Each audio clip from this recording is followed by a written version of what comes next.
Así se detiene. Mamá y papá supieron qué hacer.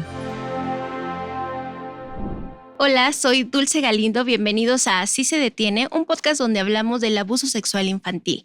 Y el día de hoy vamos a platicar de cómo generar un vínculo de confianza con las niñas, niños y adolescentes para que nos puedan contar cuando algo les incomoda, cuando algo no está bien. Y me gustaría comenzar compartiendo una historia o una experiencia que tuve hace algunos días. Iba caminando por la calle, iba una mamá con sus dos niños, uno como de 4, el niño, la niña como de 8 años. Y la mamá, solo alcancé a escuchar que le dijo a la niña, deja de decir incoherencias. Y la niña se quedó callada, le pregunta, ¿qué es eso? La mamá le responde, estupideces. Y la niña simplemente se quedó callada, como tratando de entender lo que su mamá le acababa de decir. Esa pequeña experiencia me hizo pensar varias cosas. Lo primero, si cuando les decimos a nuestras niñas, niños y adolescentes, sobre todo a las infancias, conceptos como tu cuerpo es tuyo o di secretos que te hagan sentir mal o si algo te incomoda, dilo, si realmente nos están entendiendo al 100% porque son conceptos clave para que realmente alcen la voz si están viviendo una situación de abuso sexual. Las métricas en la actualidad nos dicen que lamentablemente no sucede eso. De cada 10 infantes que están probablemente en este momento ante una situación de abuso, solo uno va a levantar la voz. ¿Por qué callan? ¿Por qué les cuesta tanto trabajo hablar de este tema? Para abordar esta pregunta y muchas otras más, tenemos a una invitada muy especial. Ella tiene 15 años combatiendo el abuso sexual infantil a través de un programa psicoeducativo que desarrolló. Es Pau Aguilar, conocida como Mamá Conciencia. Bienvenida. Muchas gracias, Dulce. Ha escrito cuentos infantiles, libros para mamás y papás. Aquí nos trajo el más reciente, lo acabas de publicar, Inaccesibles, y súper enfocado, me comentabas, básico para la prevención. Es el básico. Platicábamos ahorita, Dulce y yo, que no existe realmente bibliografía para el primer frente de cuidados. Mamá, papá, abuelito, tía, maestro, profesor, miss, directora, médico. Es decir, no había nada para ese primer frente, que es el encargado en realidad de los cuidados de los niños y las niñas. Quizá por ahí bibliografía más especializada y más técnica. Y pues en estos años creo que mi fuerte ha sido comunicar y transformar una realidad dura, conceptos difíciles a un idioma quizá sensible y más fácil de entender y sobre todo de llevar a la práctica para madres, para padres, para maestras, profesores, para niños, para niñas. Y eso es un poco lo que viene a ser Inaccesibles. Este libro de cabecera, todo lo que tienes que saber y entender en torno a la violencia sexual infantil para poder prevenir, para poder detectar, para saber cómo sanar. Entonces hay sobrevivientes que lo leen de adultos y me escriben conmovidos porque les ayuda a acomodar y a sanar y entender qué les pasó. Familiares que están viviendo con una víctima de violencia sexual, un sobreviviente chiquito todavía, y que les ayuda a saber cómo acompañarlo, a comprenderlo muchísimo mejor y ayudarle a sanar. Y padres que por supuesto, y maestros y demás, estos primeros cuidadores, que por supuesto adquieren herramientas y habilidades para comprender, sensibilizarse y sobre todo saber qué hacer. Alejar, se llama inaccesibles, alejar a nuestros niños y volverlos inaccesibles frente a la violencia. Qué padre. Y muy, muy necesario. Y también veo que en este momento, lo llamo, que estamos como en el momento de la revelación. Lo noto porque debido a varios factores como la pandemia que nos puso en nuestras casas y que de pronto la salud mental se puso en importancia en México. Y aparte el activismo que ya vienen haciendo personalidades como tú desde hace 15 años o más, en este punto las personas empiezan a alzar la voz, personas de 40, 50, 30 años, y a mí me pasó. Y la principal pregunta que cuando lo dices es que te preguntan, ¿por qué callaste? ¿Por qué me lo estás diciendo hasta ahora? Sí. Yo te pude haber ayudado, ¿no? Normalmente siento que es algo muy duro para los papás, se quedan en shock, como que no saben cómo reaccionar, y justo la intención de hoy es ayudarlos a entender por qué callan las infancias. Me encanta y se me hace una pregunta hermosa porque esto nos va a permitir entender la complejidad de la violencia sexual infantil.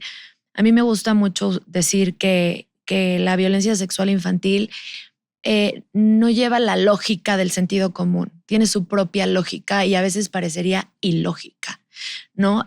Por ejemplo, una línea muy común es decir, ¿cómo que se te olvidó? Hay mucha gente que te dice, me acordé, tengo 50 años y es que me acordé que fue violentado sexualmente en mi infancia. Tengo 18 años y me acordé. O tengo 80 y me acordé. En promedio se estima que las personas tardan 20 años en hablarlo con quien sea. O sea, ni siquiera estamos hablando una denuncia, algo legal, con quien sea. Y esto es por varias razones. Una es un fenómeno psicológico importantísimo que es la disociación. Hay que entender siempre la disociación para entender el abuso sexual. La disociación es este mecanismo que nos protege psicológicamente de realidades que son muy difíciles o muy complejas de navegar, que se vuelven abrumadoras para nuestro sistema nervioso, que son prácticamente imposibles de procesar con los recursos que tenemos. Y entonces lo que hace nuestra mente es decir, ¿cómo voy a proteger a esta chiquita, este chiquito de esto que puede literalmente llegar a terminar con su vida en todos los sentidos, ¿no? Desde el mental, emocional y por supuesto las secuelas que puede llegar a tener lo físico.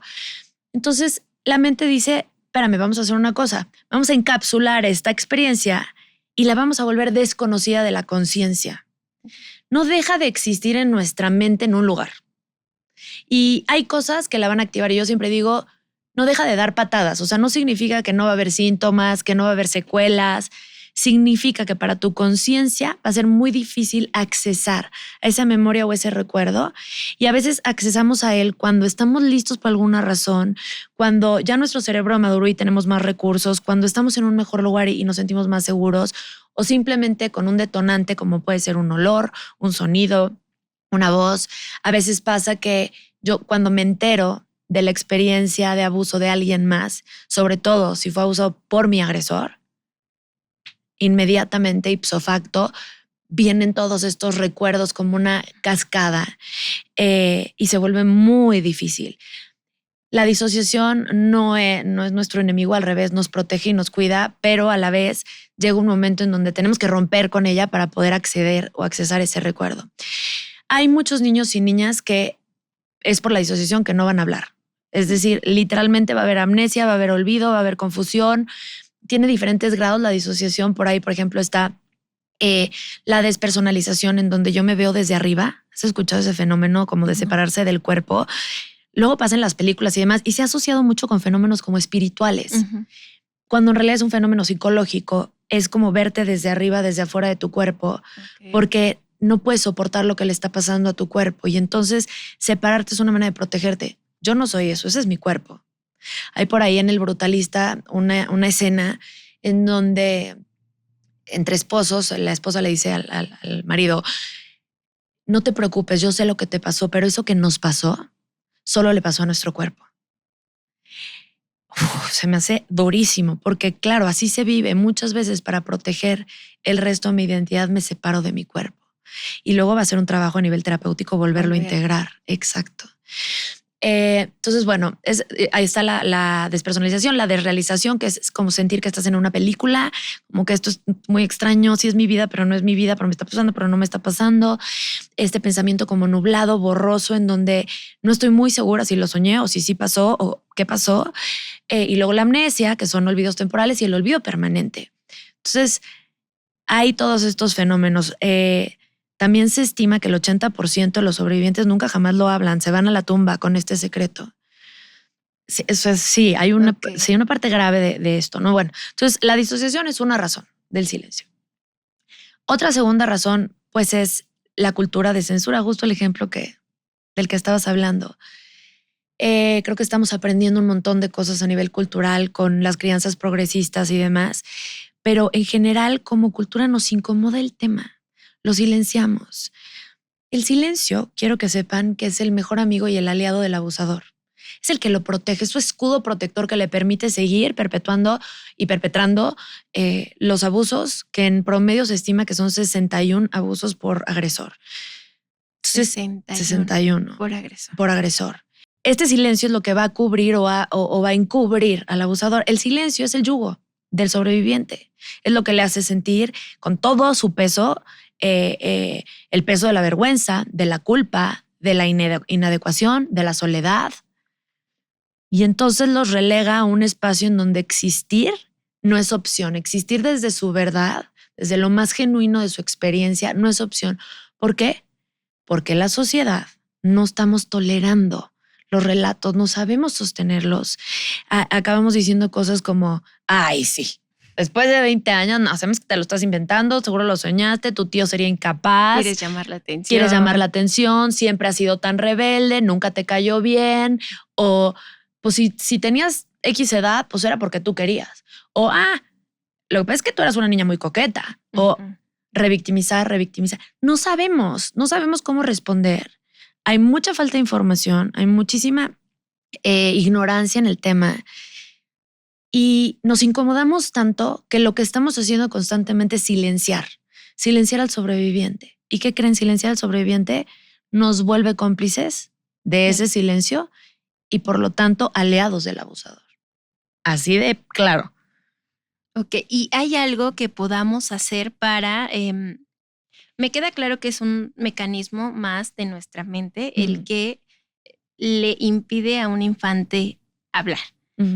Pero si atacamos esta parte social que nos comentas, cómo saber sostener, desde antes que ocurra, tener la apertura para hablar del tema o cómo se genera esa confianza, cómo hacemos sentir seguro a un infante entre mamá, papá, en su familia. Sí.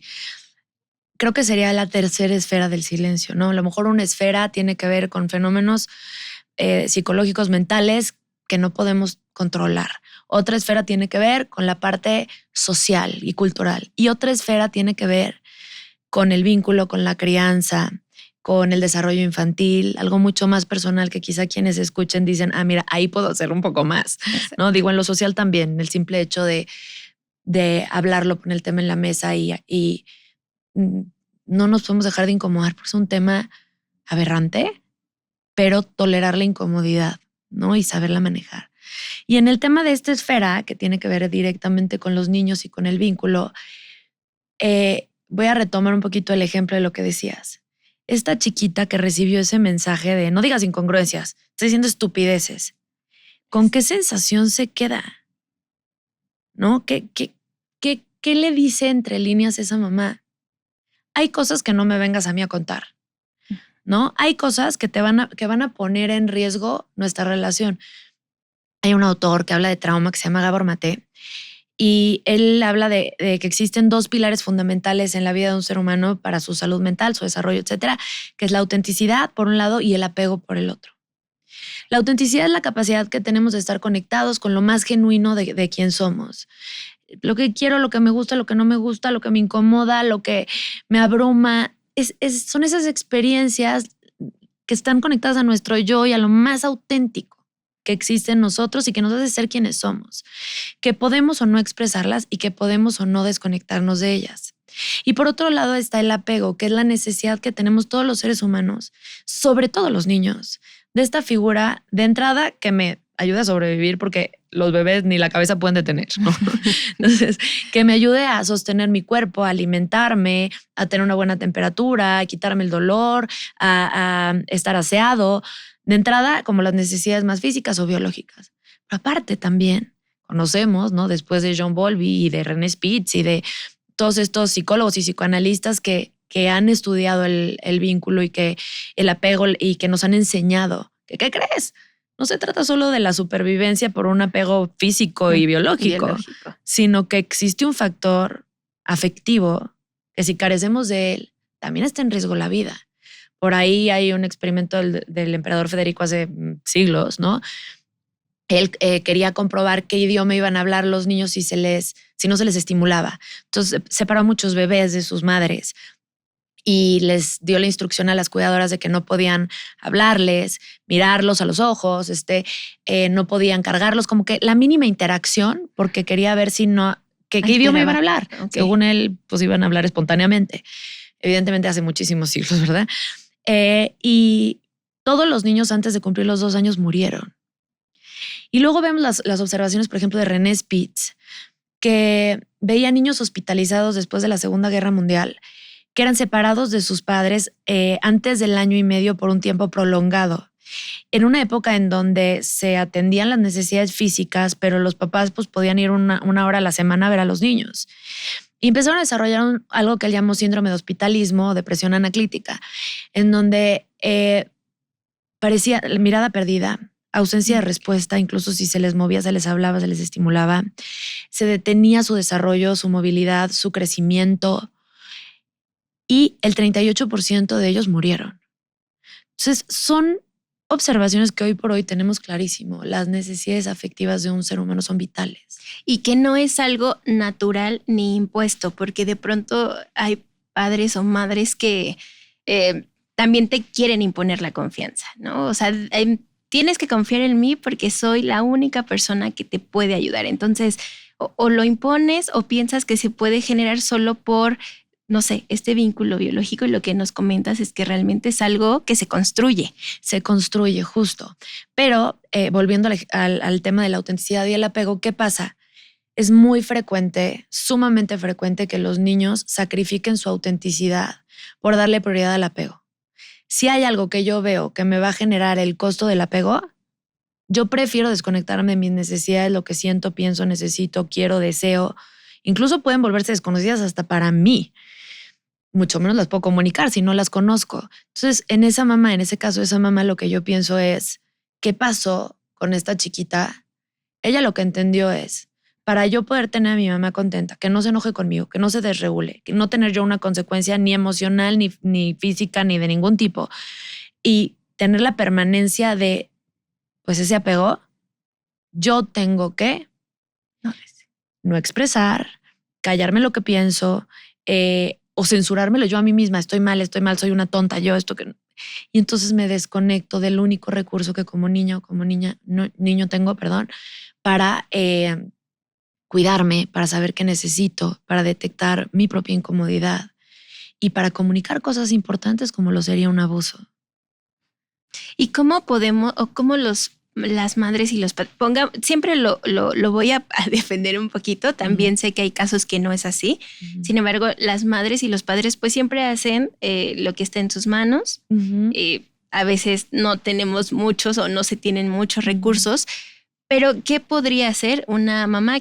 Esta mamá que escucha casualmente el podcast y entonces dice que, entonces, ¿qué hago? ¿No? Porque a veces también estos conceptos están en tendencia, es verdad que los hablamos más, sin embargo, todavía no son tan accesibles para una población general. Claro. Hay una regla básica que a mí me gusta mucho decirla porque siento que es muy fácil para cualquier persona de entender, que es, tú piensas que tu hijo te va a contar en tanto en cuanto pueda predecir qué respuesta tú vas a tener. Y eso depende de las respuestas que tienes en la vida cotidiana, en las cosas cotidianas. ¿Cómo has respondido y qué ha pasado contigo, adulto, cuando tu hijo le pegó a su hermano? Cuando tu hija se robó la libretita de la escuela porque estaba muy bonita y se le antojó. Cuando escondió el brócoli en su bolsillo porque no se lo quería comer. Cuando, o sea, en todos estos momentos en donde ellos quizá no cumplen con la expectativa de lo que se espera de ellos a nivel de reglas, de límites, a nivel de lo que sea, o a nivel de gestión emocional, cuando se desregulan y hacen un berrinche. ¿Qué pasa contigo? Porque si tú te caotizas, si tú te desestructuras, si tú acabas siendo un factor de mayor estrés para ese niño o esa niña, va a evitar detonarte, va a evitar contarte entonces. O si lo que obtienes es una represalia o un autoconcepto dañado, o sea que es una estupidez. Cuando tú a un adulto dices lo que estás diciendo es una estupidez, le dice a un niño, el niño no entiende que su palabra es una estupidez, entiende yo soy estúpido. ¿No? Entonces, poder decir qué estoy haciendo en mi vida diaria para que mi hijo o mi hija sepa, sin tener que yo decirle confía en mí, eso no sirve de nada. Sirve saber que sí pueden confiar en ti porque en sus experiencias se han dado cuenta que venir a ti cuando tienen un problema, cuando cometen un error, cuando no saben cómo regularse y están caotizados, es un consuelo.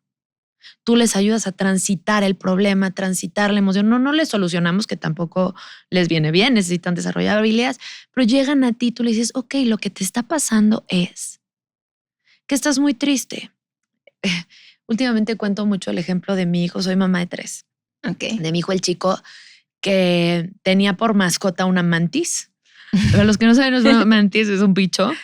Ok. El que sale en Kung Fu Panda, que tiene las manitas así como de karateka. Ok. Eso es una mantis. Es un bicho. Duran entre 3 y 6 meses de vida, ¿ok? Para que sepamos.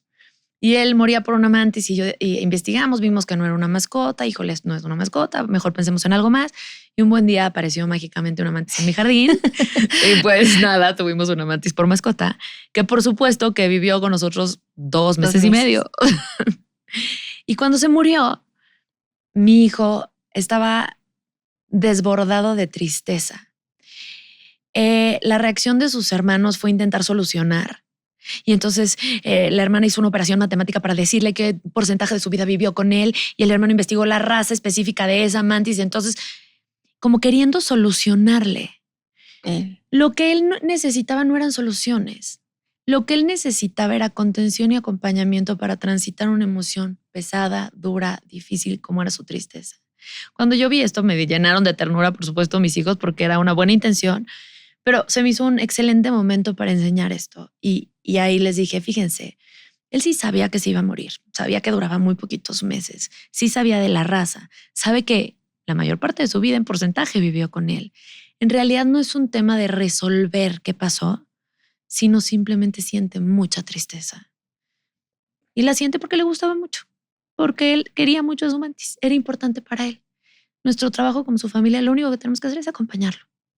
Se sentaron al lado de mí, le sobaban su espaldita y le decían, hoy te duele mucho, ¿verdad? Estás bien triste, la querías muchísimo, sí es cierto, siempre que llegabas de la escuela, es que llegaba de la escuela y se le trepaba por el brazo, se le subía a la cabeza y hacía tarea con la mantis en la cabeza. Y o sea, ese tipo de experiencias tan potentes en donde dices, yo te sé sostener, no importa qué tanto te desmorones, yo te sé sostener y te acompaño. Y es tan reconfortante la experiencia que si les vuelve a pasar una experiencia abrumadora a nivel emocional, lo primero que van a buscar es ir contigo a tener esa contención, ese acompañamiento desde un lugar completamente empático y sin juicios. ¿Y cómo podrías desarrollar? Me parece muy importante lo que comentas, sobre todo para el abuso, la reacción como padre, con tu propia contención, justamente. Me está diciendo algo que, como la pérdida, la tristeza, quizá hay personas que de pronto no saben cómo ni ellos mismos procesarla y ya son papás, los niños ya están aquí, ¿no?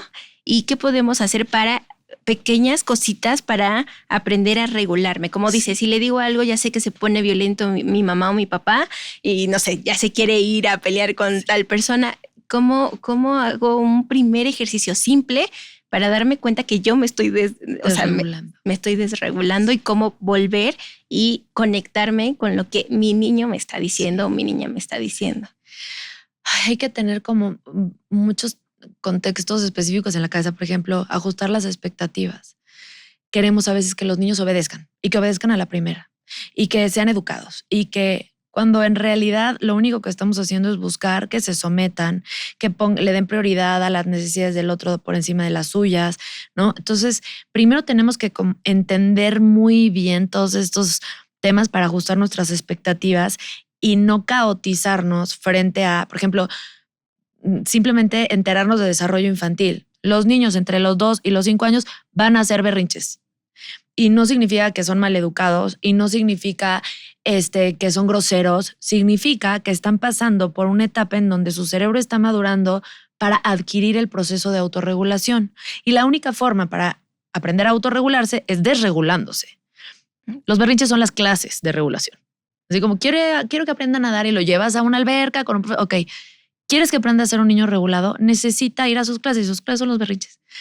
Okay. No agendadas, desagradables. A veces son muchas clases al día, pero son ese momento. Cuando tú cambias ese chip, En lugar de ver el berrinche como desagradable, algo que tengo que frenar y frenar ahorita y dices, espérame, no, ¿cómo le ayudo para que use esta clase, la aproveche al máximo y que al final sean menos clases?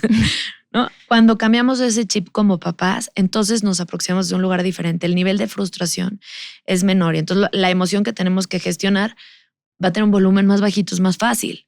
Entonces, conocer de desarrollo infantil, conocer de crianza, conocer cómo ajustar esas expectativas es el 1 para mí. Entonces, formarnos e informarnos en estos temas. 2, gestión emocional. Entonces, primero, saber que para que tú puedas regular a alguien más, te tienes que regular primero tú. Date espacio. Si necesitas que el berrinche se retrase un poco y dure un poco más, porque tú necesitas 2 minutos para respirar. Respiración es recomendación 4-2-8. Meto el aire en 4, lo detengo en 2, lo saco en 8. Siempre la exhalación más larga que la inhalación. Eso activa el parasimpático, que es la calma. Okay. O puedes poner tu mirada en algo de la naturaleza, observar cómo se mueve una hoja de un árbol, por ejemplo. O puedes tensar tu cuerpo, ponerlo muy, muy, muy, muy duro, apretar los puños y luego soltarlo. Okay. O puedes balancearte, ¿no? Balancearte en tus 2 piernas un poco y hacer a lo mejor un ruido de vibración con la garganta como Todo esto es estimular nervio vago, parasimpático, es toda la parte de la calma. Ya que logro calmarme, entonces sí acompaño. Sí, desde ahí acompaño. Entonces, gestores emocionales nosotros primero para después acompañar y saber que los niños están en proceso de aprender. Es proceso. Nosotros queremos normalmente ver resultado. Sí. La infancia es proceso. La mayor parte del tiempo. No, yo perdí el tiempo, sí.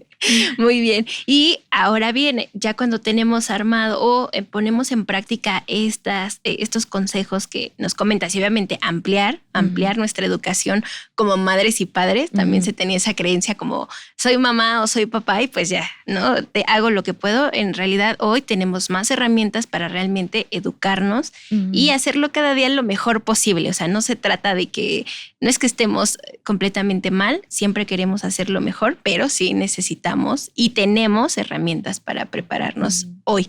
Y ya que tenemos esto, ¿cómo hablamos del abuso sexual infantil? ¿Cómo le digo las primeras cosas sobre el abuso sexual infantil a un niño?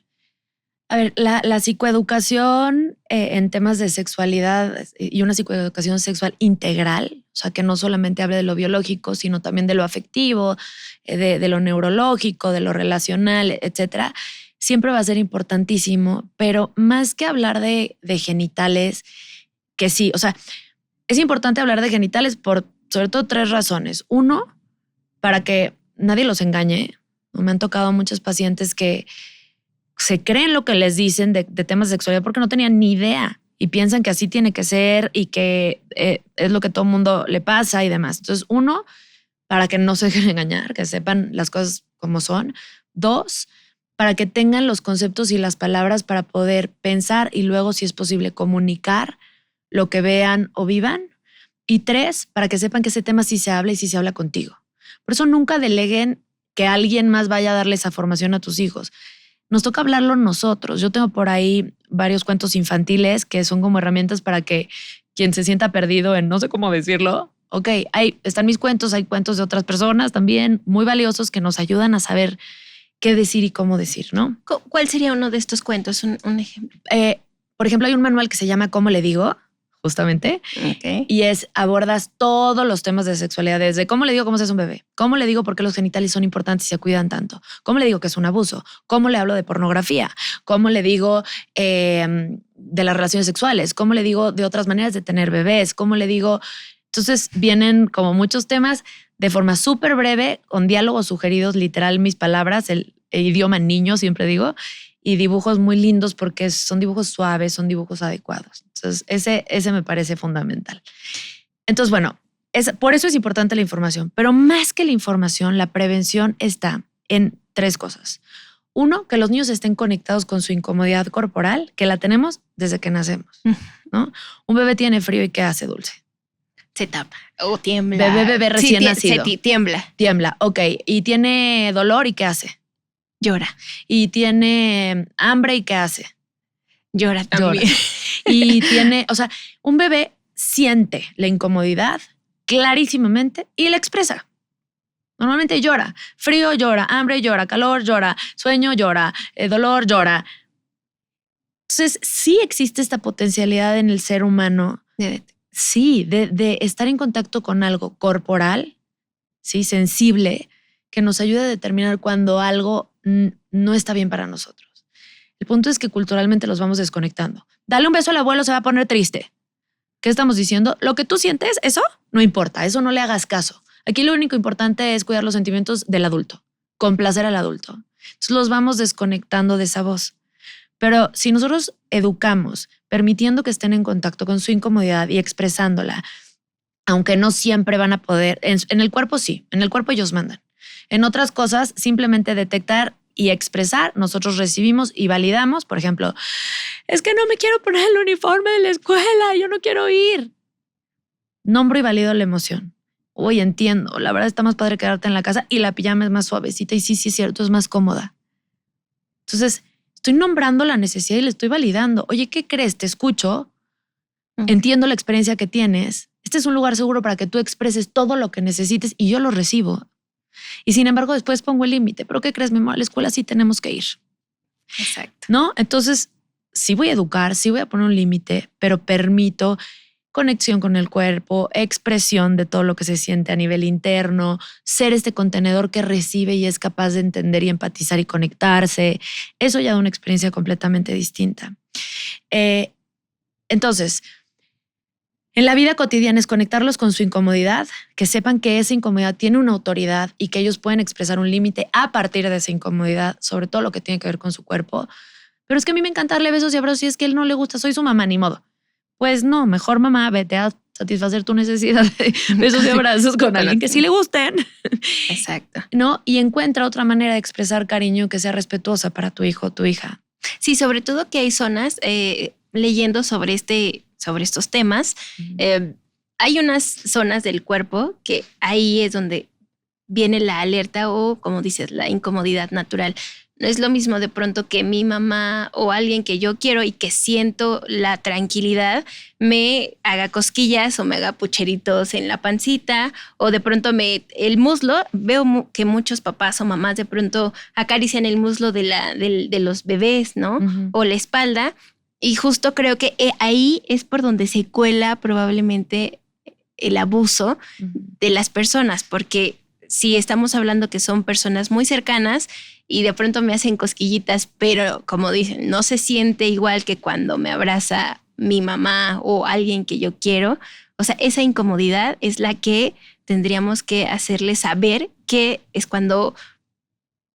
Y que ahí es lo difícil, ¿no? Me lo va a comunicar y no me tengo que alertar, simplemente como cuestionar por qué o qué. Si es del cuerpo, siempre acepto límites, siempre. Okay. Si a tu hijo no le gusta dar un beso y un abrazo, puedes decir hola con su voz y está perfectamente aceptable, ¿sabes?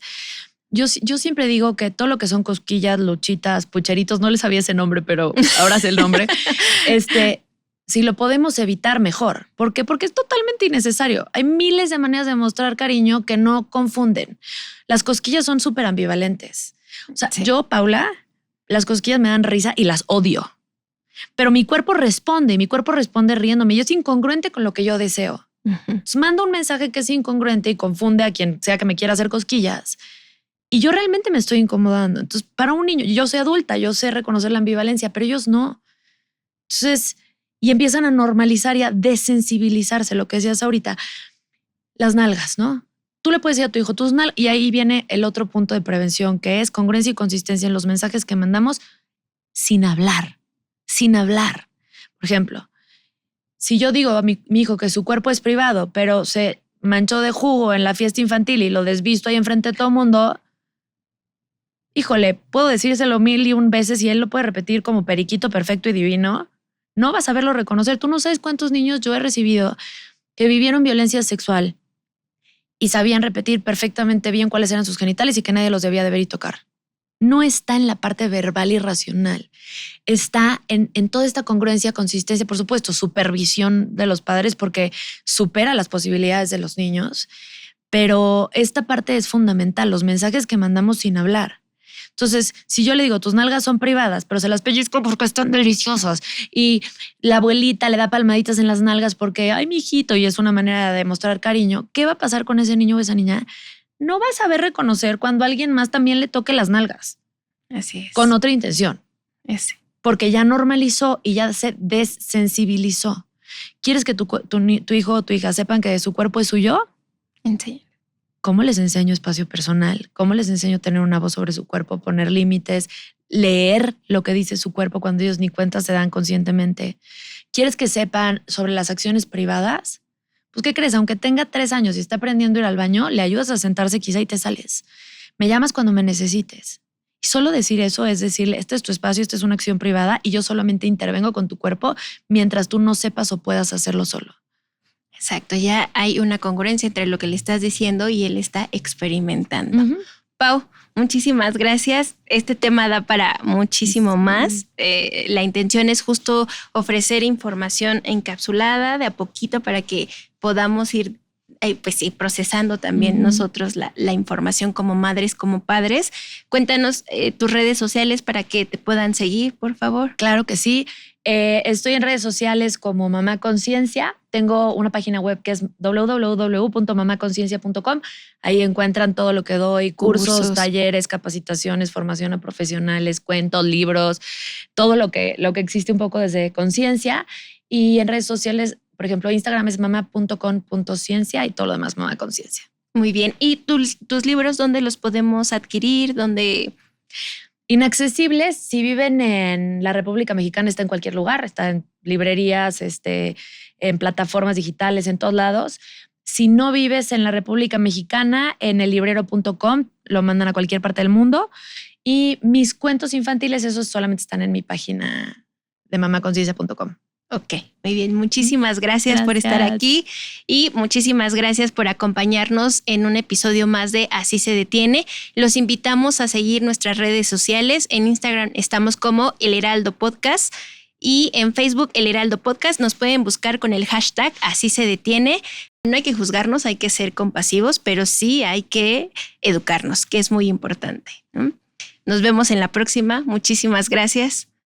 Si quieres conocer las herramientas necesarias para prevenir y enfrentar este problema, no dejes de escucharnos.